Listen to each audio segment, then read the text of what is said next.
Salut à tous, bienvenue dans les coulisses du Kenny Festival et on commence sur la piste parce que c'est là que ça commence, il y a déjà pas mal de temps et on est avec Jim justement. Tu vas nous dire depuis combien de temps vous préparez cet événement? Alors ça fait depuis un mois, début août qu'on est à bloc sur l'événement. Alors quelle machine vous utilisez pour refaire cette piste, parce que là c'est durant le week-end, quasiment pendant chaque pause? Pendant chaque pause, il n'y a pas beaucoup de pauses, c'est le temps de midi et le soir. On utilise principalement des bobcats pour ramener la terre au milieu, pour lisser, c'est ce qui va le mieux. Et on est 3 engins, plus une grosse pelle qui dégrossit un peu le travail. Eh ben merci Jim, vous êtes une belle équipe en tout cas, il y a du gros boulot parce qu'à chaque fois la piste est nickel pour tous les pilotes et comme tu le dis, c'est juste quand il y a les pauses que vous bossez. Il est midi actuellement, on va aller faire un tour nous sous le chapiteau parce que là-bas aussi il y a de l'activité. Allez, c'est parti. Il est 12h30 et c'est l'heure de pointe sous le chapiteau. Les filles, dites-moi, ça bosse à fond en ce moment? Ça bosse, ouais. Combien de repas servis sur un week-end comme le Kenny Festival? 6500. 6500 personnes. Pour gérer ce flux, à mon avis, vous avez une belle équipe avec des dames qui connaissent très bien le milieu. Oui, aussi, oui.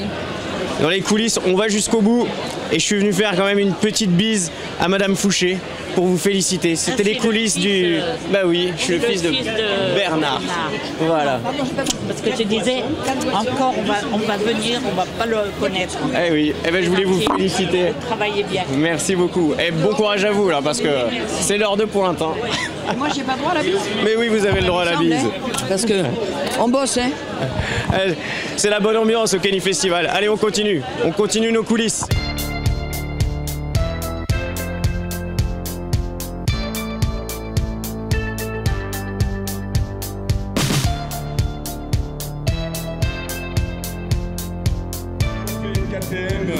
Écoutez. Avec les entrées en grille chronométrées.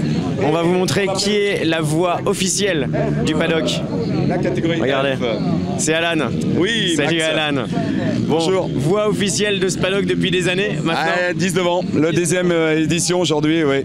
Bon alors dis-nous un petit peu comment tu organises un petit peu tous ces pilotes, parce qu'ils sont 700 avant qu'ils prennent place sur la grille. Alors on nous aide avec une sonorisation bien sûr. On a 2 parcs, un parc A et un parc B, ce qui nous permet de classer les séries bien sûr. Et une série derrière la grille, c'est nous fait donc 3 fois 45 pilotes, donc en attente, donc on gagne de l'avance, c'est pour ça qu'on est en avance.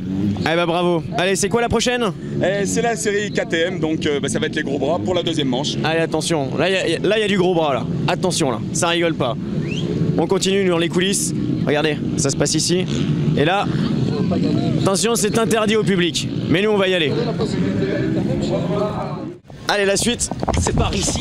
Mais vous inquiétez pas, il y a tout ce qu'il faut ici, il y a le service médical, même si on chute, si on se fait un petit bobo, tout est prévu avec le docteur Leneuf. J'ai pas envie de dire bienvenue parce que c'est déjà depuis... bienvenue chez vous, mais ici t'es un peu comme chez toi parce que depuis le début t'es là. 19 ans, voilà, avec le service médical qui s'étoffe de plus en plus, prêt à toute éventualité, et même à ce qui n'est pas prévisible du tout. On a tout fait, je pense, ici, tout vu, et on en voit encore des nouveaux, malgré tout. Alors un service médical qui compte combien d'ambulances, combien de personnes autour de toi? Alors, au niveau médical, on a 5 médecins, tous des urgentistes, travaillant dans des hôpitaux divers et variés de France, spécialisés, qui me suivent depuis des années, 2 infirmières, 60 secouristes, de la Croix-Rouge, on les remercie d'ailleurs, parce que vraiment très disponibles, 4 ambulances pour les évacuations, 2 ambulances sur site pour transporter les patients, un rangers d'intervention et un quad médical. Pas mal, non ?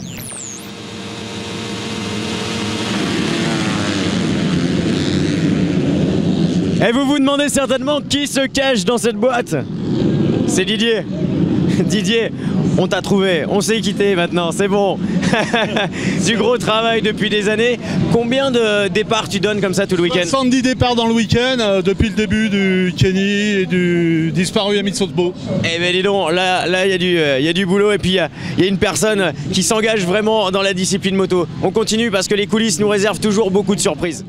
Bon, peut-être l'interdit du docteur Leneuf, c'est ce qui se passe après l'événement, ce qu'on peut pas voir, ce qu'on sait pas généralement. On est en train de tout ranger. Regardez qui on retrouve, toute l'équipe qui s'est donnée à fond ce week-end. On va finir avec eux, ces coulisses du Kenny Festival. Bon les amis, quel bilan, quel mot on va dire à la fin de ce Kenny? Cédric Lucas. qui s'est donné à fond pour la MV quadrésienne. En même temps estival. Et du coup, c'est vraiment plus agréable à bosser. Et je pense que c'est ce qui fait déjà une grosse partie de la réussite du truc. Après, c'est vrai qu'il y a toujours pareil, il y a une grosse équipe qui travaille en amont. Et forcément, quand tout est bien prêt, tout se passe bien. Jean-Luc, 19 ans. 19 ans, et le petit Jésus était gentil avec nous. Parce qu'il nous a mis du soleil, et beaucoup de soleil, et encore du soleil. Et du soleil depuis 10 jours pratiquement. Donc c'est une organisation comme ça et des étapes. Il y a l'arrivée des pilotes. On a vu toutes ces coulisses, justement, on a vu plein de personnes qu'on ne connaît pas, qui sont dans l'ombre, qui travaillent, qui œuvrent pour ce Kenny Festival. 330 personnes. 330 en tout, on n'a pas pu tous vous les montrer, mais ils sont tous là pendant de nombreuses semaines à bosser. Ça fait 2 mois qu'on est là, ouais. On est encore là un petit mois encore. Bon, et puis pour terminer, on a vu ce 9e Kenny Pouline Festival. Jean-Luc, on a la garantie, je crois. On vient souffler les 10 bougies. Alors à l'année prochaine, merci. Ciao.